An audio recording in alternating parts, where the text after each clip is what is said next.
Exclusivo, conversamos com um dos 4Rs para saber se Peter Grieve está realmente fora da SAF e mais, dia decisivo para a história do Atlético, assim como uma dívida que ultrapassa 2 bilhões de reais. Sejam muito bem-vindos ao canal Bica Galo. Para quem não me conhece, me chamo Henrique Musi, sou jornalista por formação e estou aqui todos os dias, à 1 da tarde, para te fazer companhia. Quem não me conhece, peço que dê um pouquinho de tempo e de credibilidade, assista este conteúdo até o final para entender que o canal Bica Galo preza sempre pelo jornalismo, pela transparência, por conteúdos com muita informação. Jamais colocaremos uma chamada e não lhe entregaremos o conteúdo. Para isso, deixe o seu like. É com o seu like que o nosso trabalho continuará firme, forte e alcançando voos mais altos. É o que eu sempre digo, uma mão se estendendo a outra. Ontem recebi uma enxurrada de alegria, de carinho, de compreensão de vocês.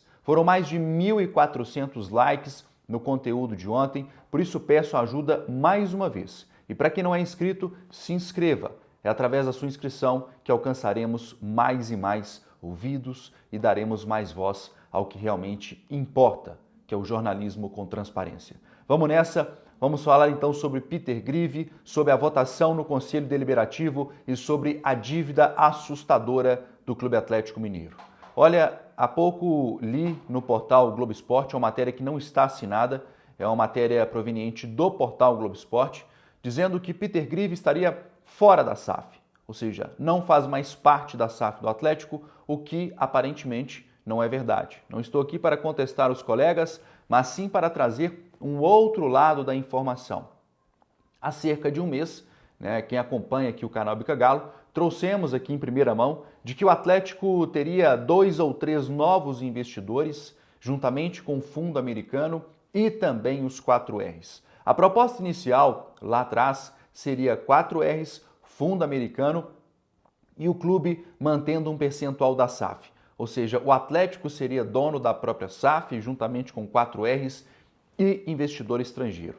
De um tempo para cá, como disse, há cerca de um mês, informamos que entrariam 2 ou 3 empresários mineiros. Aqui não cabe a mim citar nome de quem é, vocês podem apurar, aí tem vários portais já dizendo quem são esses nomes. Eu não vou me arriscar porque realmente não tenho essa informação ou a confirmação, mas certo é que no dia de hoje, no Conselho Deliberativo do Atlético, muitas informações serão esclarecidas. Uma reunião ordinária que foi convocada para tentar debater e entender a que pé está a SAF do Atlético. O clima, por tudo que pude observar, é de apreensão, principalmente por parte do Conselho Deliberativo em decorrência das mudanças. Daqui a pouco eu vou falar sobre o Peter Grieve, mas vamos continuar nessa linha de raciocínio aqui. Por quê?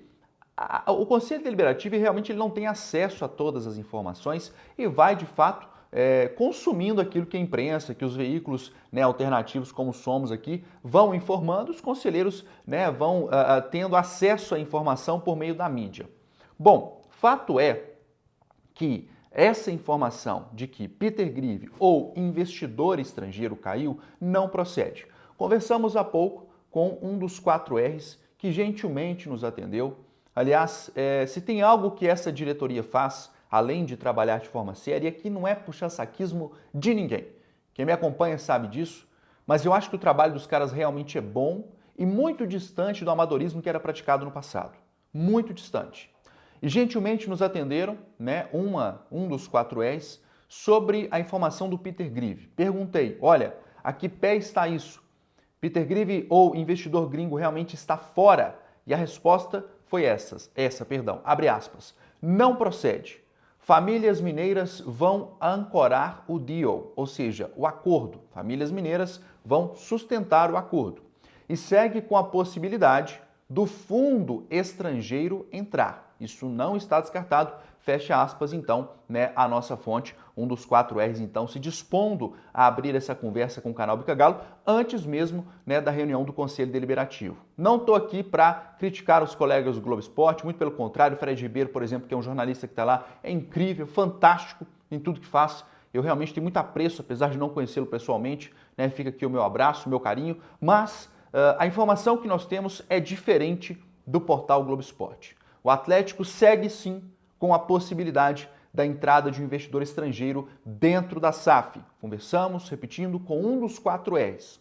E aí eu deixo uma pergunta no ar para vocês, que é a seguinte, né?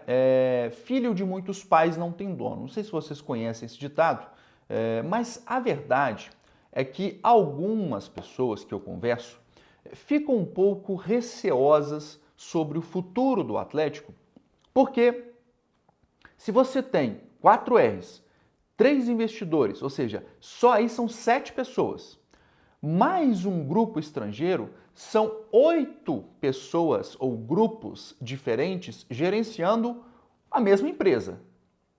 Resta saber daqui para frente, e acho que muita coisa será esclarecida, quem terá o comando disso tudo. Porque sim, é um conselho, é uma democracia. A gente vê, por exemplo, no próprio Coritiba, no sul do país, né, são várias pessoas que adquiriram a SAF do Coritiba, mas há uma gestão, há um gerenciamento, há alguém que está à frente do futebol e das instâncias coletivas do clube, do corpo diretivo, num todo. A minha pergunta é a seguinte: você, caro torcedor do Galo, preferiria, por exemplo, só os 4 R's assumindo toda a gestão do Atlético ou gosta da ideia de ter esta democracia dentro do clube, de não tornar o clube, né, centralizado, o poder centralizado em 4 figuras, como são aí, né, os 4 R's tão importantes para a história do Galo? Quero saber a sua opinião. Gostaria ou não de ter os 4 R's somente como donos ou acha que a hipótese aí de dividir, de ratear o Atlético é melhor? Detalhe, não sabemos ainda, vou repetir aqui, o investidor estrangeiro segue sim em pauta, não está descartado, mas um detalhe importante, tá? Não sabemos qual será o percentual da SAF proveniente ao Atlético, à instituição Atlético. Até a última data seria cerca de 30%. Este era o valor estipulado aí na grande mídia. Não sabemos a que pé isso vai se tornar. Relembrando que, por lei, né, a SAF pode ser vendida em até 90%.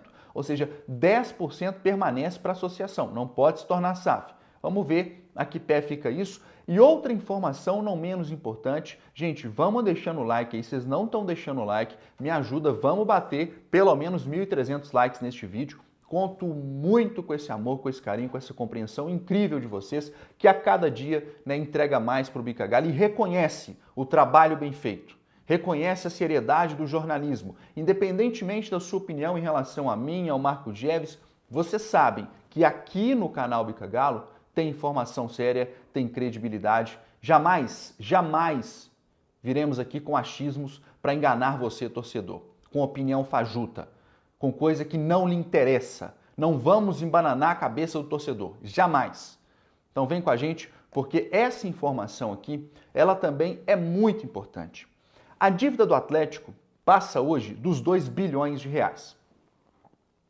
Dentro deste espectro de dívida, aqui eu posso citar dívidas circulantes, que são aquelas a curto prazo, com um juro muito alto, dívida com o empresário, que praticamente todas foram quitadas por esta gestão, né? A questão envolvendo o dinheiro do Daimon não foi 100% utilizado ainda, o Atlético está quitando credores, ou seja, essa dívida tende a baixar até o final do ano, mas é preocupante saber que a dívida ultrapassa os 2 bilhões de reais. O Atlético teve um auxílio da BTG Pactual em todo este processo da SAF, assim como da consultoria Ernst Young, que é a maior empresa de consultoria do mundo aí. E fizeram todo um apanhado do Atlético, entendendo as dívidas, o valor real do clube. E aqui a história é a seguinte: o clube tem uma dívida de 2 bi, mas tem, em termos de bens, de atletas, enfim, de tudo que envolve o Atlético, o clube hoje está avaliado em 2,9 bilhões de reais. Ou seja, mesmo com a dívida, o Atlético ainda teoricamente, porque isso é uma parte teórica, teria ali cerca de 900 milhões de reais de superávit em termos de valores.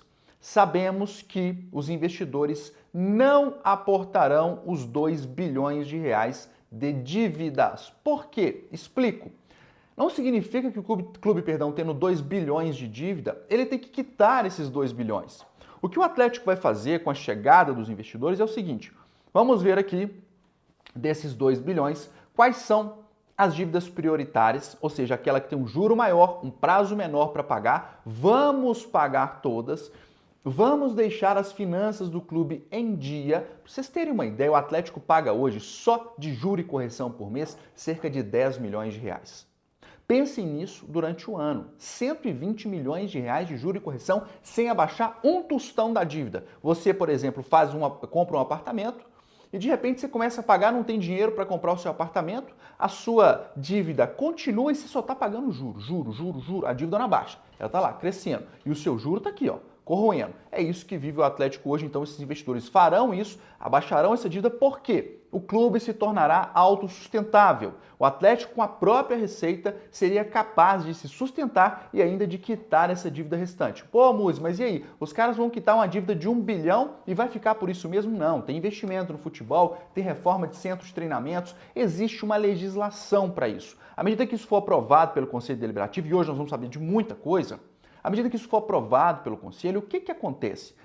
Os investidores eles têm que cumprir determinadas características em legislação nacional, para que realmente possa adequar-se ao sistema de SAF da lei que existe no país. Ou seja, se você faz um contrato de 20 anos, por exemplo, dentro daqueles 20 anos, você tem que investir X, você tem que pagar Y de dívida e por aí vai. Então, eu estou muito realmente tranquilo sobre a sequência da SAF. Gostaria, sim, que fossem apenas investidores brasileiros, mas não sabemos se isso será possível, porque o aporte é muito alto. Relembrando, o Atlético tem de dívida, repito, 600 milhões de reais de dívida só com Rafael Rubens Menin, vou dizer ali 4Rs em geral, mas essas duas figuras estão um pouco mais à frente, e tem que pagar alguma hora. Agora, esse pagamento pode ser com inserção nos caras na SAF, ou mesmo com auxílio. Sabemos também que esse investimento de 1,4 bi, que teoricamente seria o que a SAF investiria, pode ser 1,5 com 100 mil reais, 100 milhões de reais de investimento inicial dos 4Rs já de cara no futebol. Vamos aguardar para saber. O que é certo é o seguinte, esses caras não fazem loucuras, são empresários sim, amam o clube de paixão e estão aí para tentar melhorar, não para piorar a circunstância que o Atlético vive, tá bom? Espero que vocês tenham entendido. Qualquer dúvida estaremos aqui também. Quem não me segue lá no Twitter, corre lá, é o @muzihenrique. No Instagram também é o Rick Muzi, RIQUEMUZZI, me segue lá também. E para a gente fechar, você que tem interesse em anunciar num canal sério, com credibilidade, mande um e-mail para a gente, bicagalobh, tudo junto, bicagalobh@gmail.com. Tenho certeza que você não vai se arrepender de anunciar conosco. Repito, bicagalobh@gmail.com. Beijo no seu coração, te espero na próxima segunda-feira, eu vou nessa. Fui!